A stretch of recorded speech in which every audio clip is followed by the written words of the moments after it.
그리고 임대차 3법 이후에 차임을 많이 못 올리잖아요. 5%밖에 못 올리니까 관리비를 많이 올림으로써 이를 꼼수로 돈을 더 많이 받아가는 임대인도 있습니다.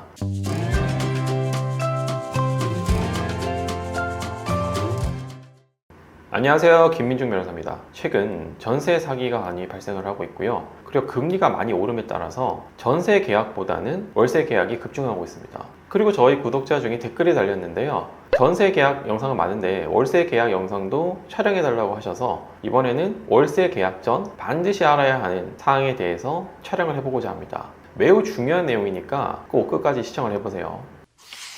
월세 계약 전 반드시 알아야 할 5가지를 정리했습니다. 그중 첫 번째를 살펴보겠습니다. 먼저 월세가 선납인지 분합인지를 살펴보셔야 해요.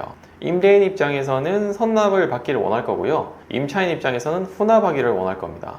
결론은 똑같은데요. 잘 월세를 지급을 하고 기간에 맞춰서 나가기만 한다면 별 문제가 없습니다. 그런데 기간보다 좀 일찍 나간다든지 기간보다 좀 더 늦게 나갔을 경우에 일찍 나가게 되면 임차인 입장에서는 월세를 납부를 했기 때문에 돌려받아야 되잖아요, 임대인에게. 그런데 나중에 임대인에게 돌려달라고 해도 돌려주지 않는 경우에 월세 같은 경우에 금액이 크지 않기 때문에 이를 따로 청구하기가 곤란합니다. 소액 소송을 해서 받을 수도 있겠지만 몇십만 원 정도 되는 금액을 받고자 소송까지 하는 게 번거로운 일이 될 수가 있잖아요. 그래서 그냥 포기하고 청구를 안 하는 경우도 있습니다. 그리고 기간 이후에 나간다고 하더라도 미리 한 달치 월세를 먼저 달라고 하는 경우가 많기 때문에 이 경우에도 똑같이 나중에 임대인에게 돈을 돌려받아야 되는 상황이 발생을 합니다. 그래서 임대인 입장에서는 선납, 임차인 입장에서는 분합을 하기를 원하는 거예요. 그래서 이런 것들도 꼼꼼히 보시고 계약서에 기재를 하셔야 됩니다.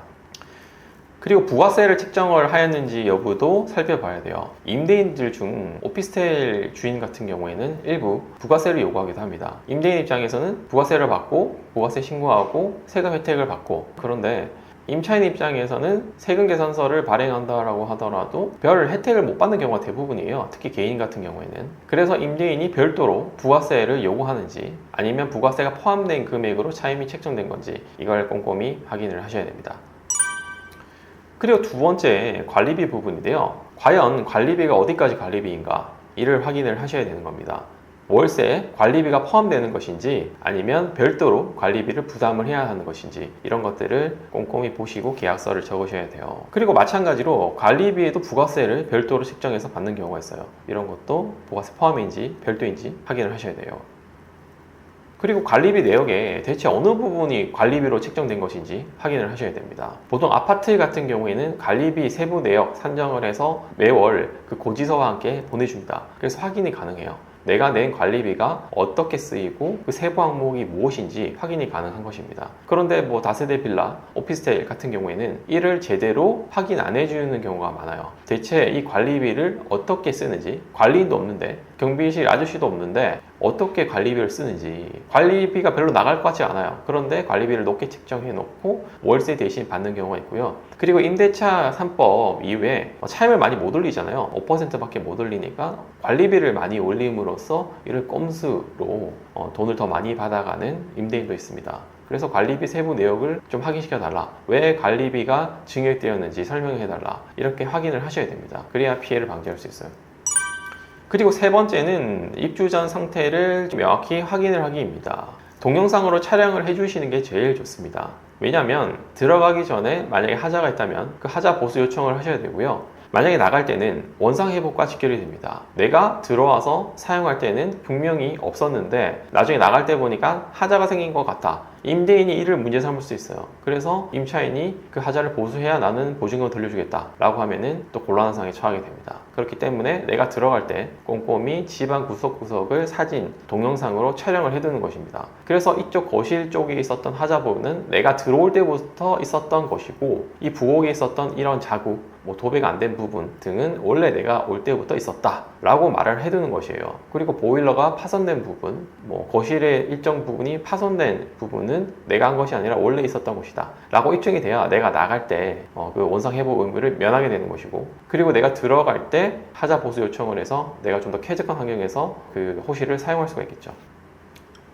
그리고 인수 품목 리스트를 만들어서 꼭 확인을 해 두시는 겁니다. 보통 우리가 임차에서 들어갈 때 리모컨들, 열쇠 꾸러미들, 출입카드 등 여러 가지들을 인수하게 되는데요. 이 인수를 하시면서 그 리스트를 만들어서 정리하는 것입니다. 내가 어떤 물품을 몇 개를 받았는지를 미리 확인을 해 두시는 겁니다. 그리고 임대인의 서명을 꼭 받아주시는 겁니다. 그럼 내가 받은 물품에 대해서만 내가 나중에 다시 넘겨주면 되는 것이지, 이런 것들이 정해지지 않으면 임대인이 내가 분명히 그 리모컨 열쇠 꼬르기를 줬는데 빠져있다, 이 부분을 내가 다시 만들기 위해서는 비용이 발생하니까 보증금에서 공제하겠다, 이렇게 얘기를 할 수도 있어요. 그렇기 때문에 인수품목 리스트를 만들어서 반드시 임대인의 서명을 받아두시는 것이 좋습니다.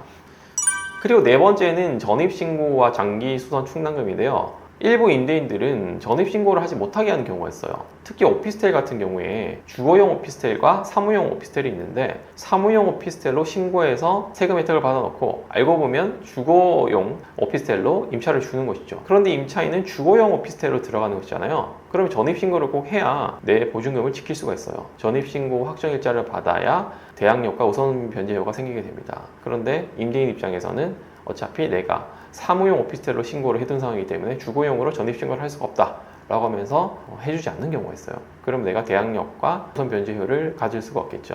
이런 경우에도 내가 전세권 설정을 하면 내 보증금을 지킬 수 있기는 합니다. 그런데 전세권을 설정하는데도 비용이 발생을 하고 나중에 말소하는데도 비용이 드니까 이런 부분도 미리 확인을 해두시고 계약을 체결하시는 것이 좋겠죠. 그리고 장기수선 충당금인데요. 장기수선 충당금은 장기수선 계획에 따라서 주요 시설을 교체하거나 보수하기 위한 비용을 모아두는 것을 말을 해요. 이것은 원칙적으로 집주인이 부담해야 하는 금액입니다. 임차인이 임차 기간 동안 살 때는 관리비에 포함해서 납부를 하게 되는데, 나중에 나갈 때는 꼭 임대인으로부터 장기수선 충당금을 받고 나가셔야 됩니다. 임차인이 이야기를 하지 않으면 임대인은 굳이 먼저 이야기를 해주지 않습니다. 그래서 꼭 나가실 때 장기수선 충당금 돌려주세요 라고 말을 하고 받고 나가셔야 돼요. 그리고 다섯 번째, 세액공제, 소득공제 확인할 부분을 꼭 확인을 하셔야 됩니다. 월세를 납부를 하게 되면 세액공제를 받을 수가 있는데요. 그 조건이 있습니다. 그 조건들을 충족하면 내가 세액공제 혜택을 받을 수가 있어요. 총 급여가 7천만 원 이하여야 되고요. 무주택 세대주여야 합니다. 그리고 주택 기준 시가가 3억 원 이하 또는 전용 면적 84제곱미터 이하일 것에 조건을 맞춰야 돼요. 그래야지 연간 750만 원 한도로 세액공제를 받을 수가 있습니다. 세액공제 요건은 이렇게 까다롭게 설정이 되어 있는데요. 소득공제는 별다른 조건이 없습니다. 어떤 조건이 없더라도 내가 소득공제를 받을 수가 있어요.